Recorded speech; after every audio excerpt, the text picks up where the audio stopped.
Oh my god. This series is gonna be the roller coaster I never wanted.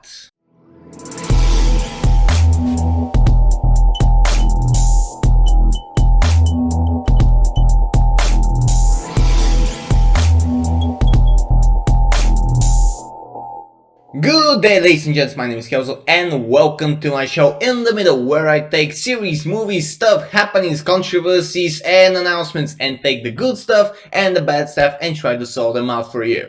Today's topic is going to be the pilot episode of DC's Titans. I watched it, I laughed, I cringed, and I was actually entertained for some of the time. So without any further ado, let's jump into it. First of all, let us talk about the good stuff, because there are good stuff in the pilot episode and in the way some of the things were presented. Usually I would wait at least 2 or 3 more episodes to do a full review and how the series is progressing, which is why I haven't done anything on Doctor Who yet.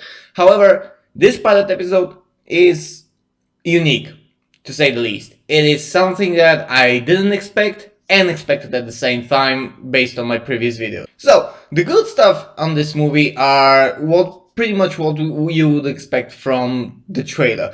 First of all, I want to talk about Robin, and mainly his representation as a character. He has the backstory pretty much correct.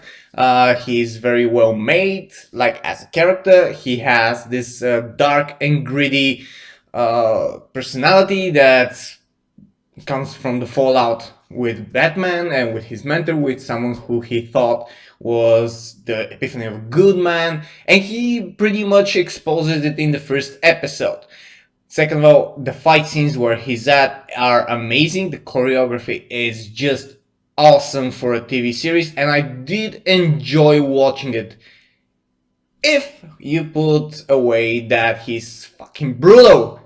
This is the most brutal Robin I have ever seen. He actually tops Batman from Batman v Superman at certain points, because you wouldn't expect Robin to be so brutal. He was just like a massacring machine. He was just like going through every villain and he was destroying them. If you have watched the series, you will know what I mean. But overall, his character is the one I like the most, and he is done well if you put away the fact of how brutal he is and how it's not supposed to be like that. The second good thing, in my opinion, which will be present throughout the whole series, is the overall tone. I am one of the people who likes this dark DC universe that they have created and they have presented very well in the first episode.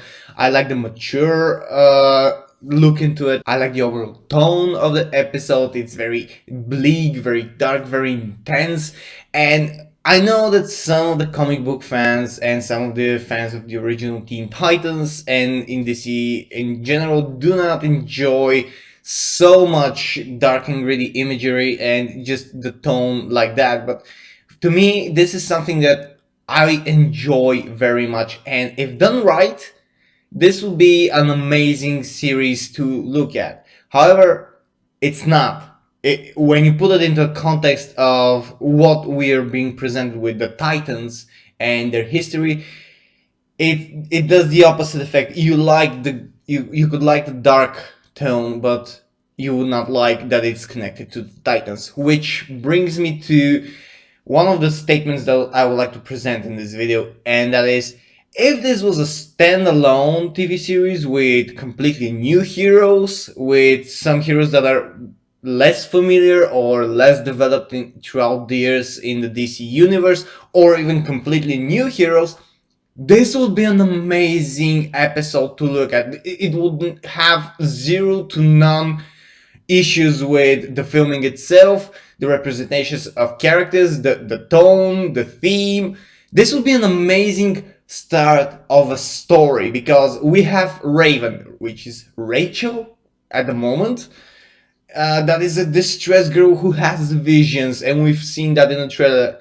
And she looks for Robin, she finds him. Then we can see Coriander, who is on the hunt, who probably should get into it or was represented a bit too little in this episode or too misleading. I'll get into that in the next section. And you have Beast Boy, who, even though was here in the episode only for about a minute, was given enough to know who he is. So if this was a completely new series of new heroes, this would be an amazing start for me, because there is nothing technically wrong with the episode. The pacing, even though wavy, like sometimes was too fast, sometimes was too slow, it was uneven, but this, for me, it's very common for a first episode, because you want to give an exposition to a lot of things, and pacing is often an issue. It was an issue with Doctor Who as well, which I will talk in detail on my video. However, you know Teen Titans, you know the Titans, you know all of them, you know every rendition if you're a true comic book nerd. And this doesn't fall into any of the known categories that you can represent, you can view the Teen Titans to. So to me, this was probably something in the middle. It could be good, but not with those heroes. And I'm sad to say that these are the only good things I can say about this episode, because holy shit, I have some issues. First of all, these are well developed characters. We know them, we're fans of them, they have an extensive history, and what we are being presented in the very first episode doesn't fall into any of it. Almost any of it. And it's awful, it's angering, it's triggering even. You see characters that you love being presented in the most disgusting ways, and I'm talking about, of course, about Starfire. Like, I mentioned that she looks like a hooker. A lot of people mention she looks like a hooker, and she's probably going to be represented by a hooker. Well, a little bit of a spoiler. Yes, she is. I mean, it's not said directly into the episode, but every scene that she has with her clothing, with where she lives currently, with what she has done, speaks about her being a high-class hooker. Maybe undercover to find information, but I want to spoil so much.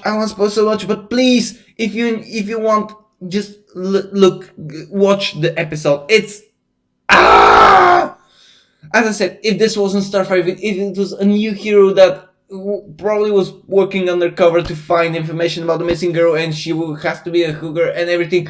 Okay, I can get that. I can get that undercover. But this is Starfire. You cannot do this to Starfire. You cannot. Do not do this. Oh boy.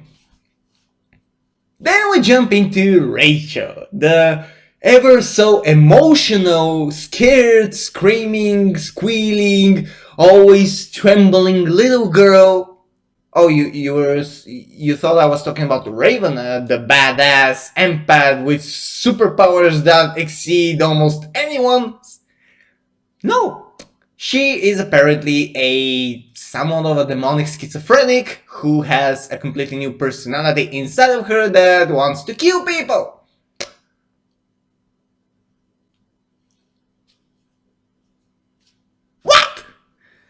Come on, please, DC. I know you're trying to do something new. I know you're trying to do a completely new version of the Titans, or just present it in a whole new way, but this is not the way to do it. At least stick a bit to the source material. I'll give him props. There is a bit of an explanation of what Raven is, but ultimately it doesn't work. It's not connected into anything remotely significant to what she's being represented as. And I'm probably wrong. Maybe in the next episodes we'll see something of her that is better represented close to the source material, like her powers, who were seen in the last trailer. But apparently in the first episode, half of the heroes have amnesia and half of the heroes are schizophrenic, and that implies to everyone. So being connected like that, being connected to the storyline like that, and just throwing it all away, not sticking to the source material almost at all, besides the fact that they are going to become a team, it's it doesn't work. It doesn't work with the original fans. Maybe you can get new fans that haven't watched the original animated series or haven't read the comic books. But come on, you have a huge fan base, potential fan base that you can do credit to and just make them happy because they're finally seeing some of their favorite heroes on the little screen. I was giddy at first when I saw the teaser, when I heard the news that we're finally going to see Raven, my teenage crush, the one of the best DC heroes in my opinion, to be on the real life screen and see a real human being doing what she does. And I'm not saying that, and I'm angry. It could be better. It could be amazing. It could be just an amazing TV series if it had just been done better. Now I'm pretty sure that filming has already stopped for this season, so we're not going to see any improvement no matter how much we rant. So we're stuck with whatever we can get. And I'm in the middle of this because if I look at it as an independent viewer who doesn't connect it, it's an amazing episode. I loved it. I loved the technical aspects, the way it was filmed, the representation of the heroes, and that the backstory was pretty well done for a one episode. Just giving you the tips and hints of who they are, what they do, and it was presented well. But on the other hand, you have those heroes that the lines just do not meet. You cannot do that, and we're angry. I know a lot of people who are just face palming at the wall. Yes, and I know a lot of people who are generally angry, confused. I know some people who enjoyed it, but I don't think they enjoyed it for what we would want to enjoy. And that's pretty much my take on Titans episode 1. Let me know what you think and if you have seen the episode. I am in the middle. As I said, I want to see more, but I am generally confused, angry, and afraid. And I'll continue to review this episode by episode because this has to be broken down each time something new comes up. So I'm going to do weekly videos on this series alone. I don't know if it's going to be a frequent thing, but we never know. So thank you very much. Leave a comment, leave a like, and cheers, and stay fresh.